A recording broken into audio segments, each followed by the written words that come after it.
Risk perception. So risk, I like to say, is in the eye of the beholder, because it's like beauty, isn't it? And if we think of hazard identification, again, it's the eye of the beholder. But let's think about some sort of formal ways of doing hazard identification. So PME, people, equipment, materials, environment, we can have that in mind. Observation, interview, and document review. That's the methodology if you're an auditor, and then you're going to triangulate those three. Office-based techniques of hazard identification, workplace techniques of hazarded and for hazard identification. But then ultimately what we've got to think about risk perception, especially when we're doing risk assessment, is those human factors when assessing risk. And there's a bit of a warning there, because the human factors in hazard identification, the human factors in assessing risk and just going about our duty, that's that thought process. And we're all different, aren't we? So we could think about attitude. That's how we think, how we feel, and then that that is played out in then how we behave, isn't it? So our perception, our ideas, our beliefs about health and safety, and whether we think it's important or not. And I think that's certainly different for different people, isn't it? So our attitude, and that's a learned tendency to view and judge. Our feelings, emotional sort of reaction to an attitude object, is how we see it. Again, it's going to affect how we feel and then how we behave. And that's how we respond or react to those feelings. And that can be explicit or implicit.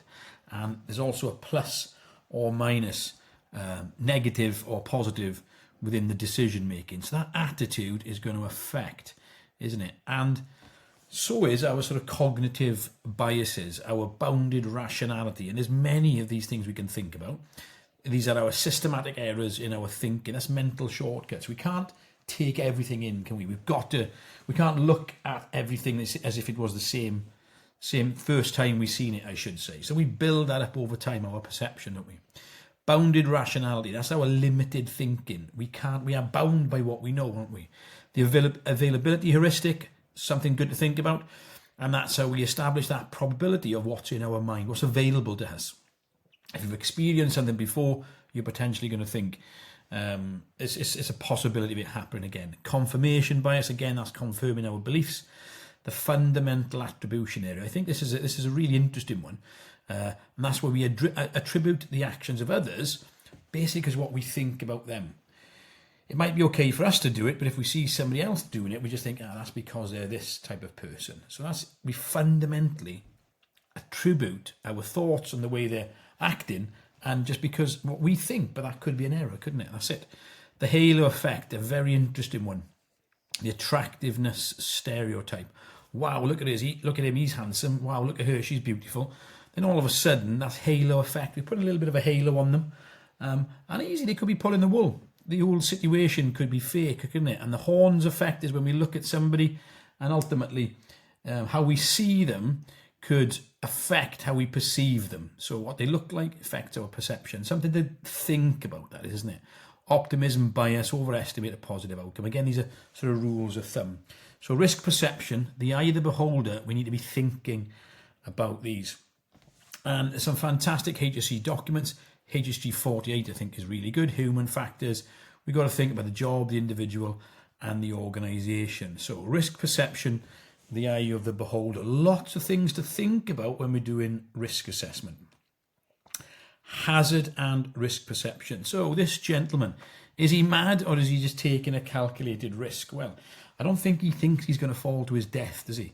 But ultimately, when we think about the result of that, yes, obviously the HSC got involved and he had a 6 months imprisonment, suspended for 18 months. Risk, like beauty, is in the eye of the beholder. So that's what we've got to think about. When we look at that individual there, would I be doing that? No, I wouldn't. But this gentleman does not think he is going to die. So he certainly wasn't pushed to do it by his workplace. He made that decision. So whether we want to defend him making that decision or whether we want to be impartial to it, ultimately, when I look at that, I just think, what an absolute fool. And I think about that because he's got a family. Yeah, he's I wouldn't call him a silly boy, right? But he's made an obvious blinking mistake there, because go back to that optimism bias. He doesn't think he's going to die, does he? So risk perception, the eye of the beholder. But when we have people like this in our company, the horrible thing is if something would have happened to him, that could have been pretty bad against the company, couldn't it? So all I'm ever going to say is, and I've done some silly things in my time, if we have got people doing these type of things, we've got to call him out. Come on, mate, what the hell are you doing? You've got a family, as this gentleman did. And nobody wants to see anybody hurt in work. But risk perception, the eye of the beholder. And we can think of him what we want. I know what I think. That's just me. But ultimately, if somebody was working for me and doing something as stupid as that, then ultimately, I'm going to be snapping, because I would not want that person killing themselves. But then actually the aftermath of that, the family aftermath, the business aftermath, because somebody made a stupid decision because they wanted to get the job done quickly. And if you know the background of this, you didn't have to rush. And that's it. We've got to look out for each other. If we are doing stupid things like that, let's get a grip of each other, put ourselves to one side and say, come on, what are you doing? You're going to kill yourself. And ultimately, the fallout, you're gone, mate. And the fallout then is going to be a big thing just for everybody else. Selfish behaviour, in my opinion. So, risk perception. Risk is in the eye of the beholder.